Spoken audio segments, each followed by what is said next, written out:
ndànk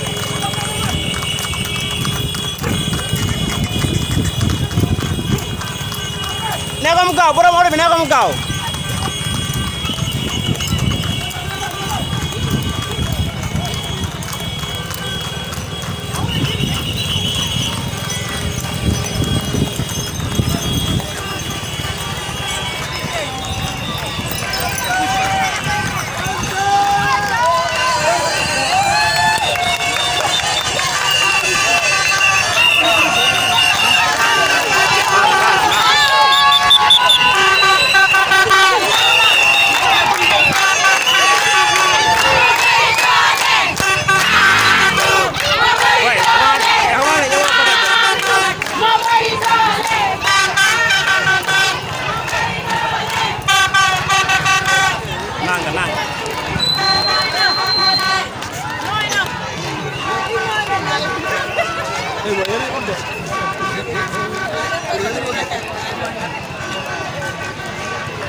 am san jab sadam to gin masa yaron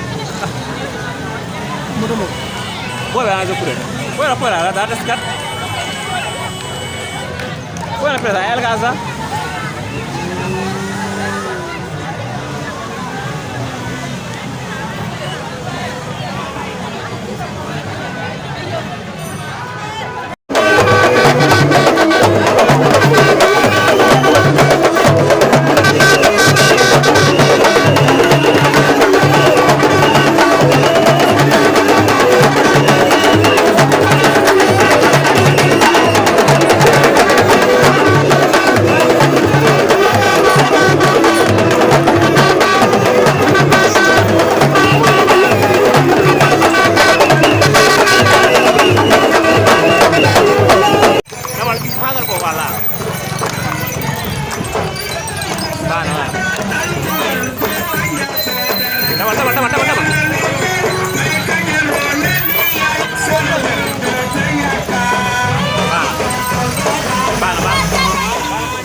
am naa yaakaar ndax fi teew tey dina ko jëlee bu soobee yàlla kon li may woon ñu mooy au soir du 23 janvier ñu fal maître Antoine Mbeng mu nekk maire Morolan ngeen jàpp si parce que suñu njëriñ la avancement Morolan la ñun dara ñoruñu de Morolan kese moo ñor mais bu doon yëfi ku nekk mënoon nañu toog faju toog ndax yàlla yi sutural nañu kon ñu koy sant bu baax a baax kon nañu jóg ñun ñëpp ñu takku ngeen Morolan jeunesse bi nag yéen laay gën a adressé parce que nee nañu paa yeeg maire yi ñooy fal ndax jigéen ñi dañoo disponible ak paa yi parce que ñoom dañuy àndu ngor kon ñun jeunes yi dañu dëggal suñu bopp tey ñu xam ne changement ñun la war kon boog nañ si taxaw bu baax a baax su ma jógee foofu damay woote waat ci dal ak jàmm ndax moom la ñu woote moo ñu tax a jóg Morolan ñun ñëpp ay mbokk lañu benn lañu mais c'est normal tey nit ki boo nekkee ci mbir gis na kat lii ma nekk nii gisuma si benn yokkute c'est très normal nga taxaw kay nga ne changement laa soxla te changement bi ñu gis nii tey bi ñu soxla bi mos wax dëgg fa yàlla am nañu koo xamante ne tey am nañu yaakaar ci moom ne buñ ko jiitalee mu doxal dëkk bi mu réglé ñu suñu problème mooy maître Antoine Mbeng kon nañ ko jàppale kon maa ngi jégalu bu baax di nuyu ñëpp di sant ñëpp wax asalaamaaleykum wa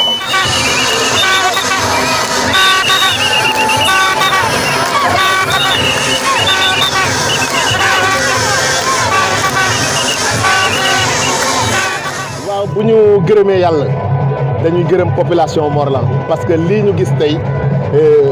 jéggi na li ñu yaakaaroon mais lii day wone rek li ñu liggéey boobu ak léegi nekk au service des populations kon tey jii bu ñu demee benn fas yéenew nañu jël tund bi ndax seen njëriñ rek parce que seen njëriñ rek moo ñu tax a jóg ndax seen njëriñ rek defe naa d'accord nañ ci loolu moo ñu fi indi te fas yéene nañu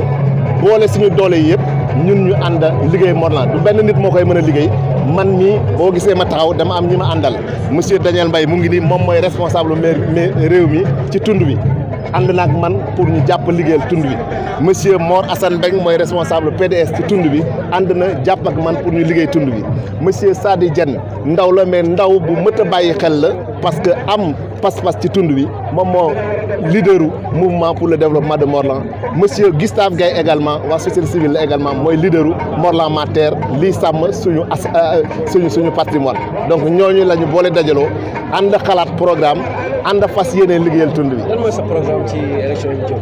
suma programme du xej ci waxtaanu tey mais li wóor ba wóor li ñuy tuddee compétence transférée parce que xam nga décentralisation dafa jël ay pàcc jox ko maire yi pour ñu doxal ko ci tund yi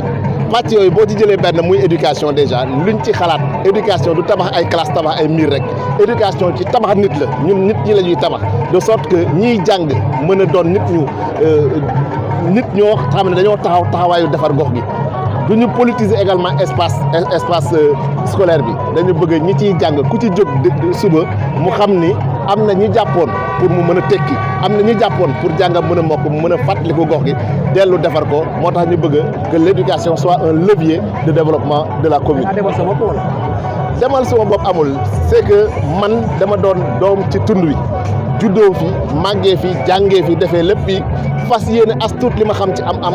lu ma am ci xam-xam également boole ko ak ñi ma àndal ñu delloo ko ci gox gi kon day dem ci liste loolu pour man amul sens li ñu wane tey mooy ni waa Morlan tànn ñu ku ñuy joxoñ naan mooy seen candidat kii ñu bëgg mu doon seen maire ndax yaakaar gi ñu am ci moom la ñuy tànn ji ëllëg te ñun bëgg nañu mu doon ñun donc loolu moo jara wax liste ñun nekk nañu candidat donc liste beneen liste bu fi mën a nekk également dañu am sañ-sañu nekk candidat mais lii ñu leen won tey lii waa Morlan wane tey mooy ni que xaar ñu leen di tànnal candidat ñoom seen candidat xàmmee nañ leen ñoom ñoo war a wote bu keroogee pour fal seen maire mais kenn du leen fal maire lii de suma xel bu dalul weddi yàlla la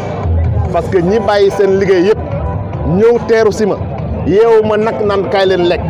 jël géréewu ma xaalis di distribué ne leen kaay leen jël enveloppe yaa ngi nii ñu toll nii taxaw di ma séenu kon am nañu yaakaar ci ñun kon boog yàlla dañuy ñaan rek yàlla bu yaakaar googu tas yàlla bu yaakaar googu tas waaw yéene yi ñu am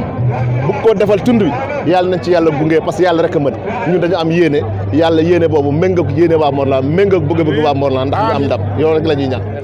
Permettez-moi d'abord de remercier toute la population de la commune de Morlan pour cette grande mobilisation qui nous a même surpris parce qu'en vérité nous avons des années durant travaillé pour le développement de cette localité et aujourd'hui qu'on va vers des élections nous avons très humblement souhaité déposer notre candidature mais ce témoignage de ce jour montre que cette population était bien plus pressée que nous de voir notre candidature déposée. Nous avons déposé notre candidature, nous voulons être au contact de la population, au contact chaleureux de la population et je pense que ce qui a été montré aujourd'hui est la traduction même de cet amour de cette population pour la coalition qui nous unit, qui unit des leaders comme le responsable du parti Rewmi, M. Daniel Mbaye, le responsable du Parti démocratique sénégalais, M. Mor Assane Mbeng, et des responsables de mouvements de société civile, de la société civile, M. Sadi Dieng, M.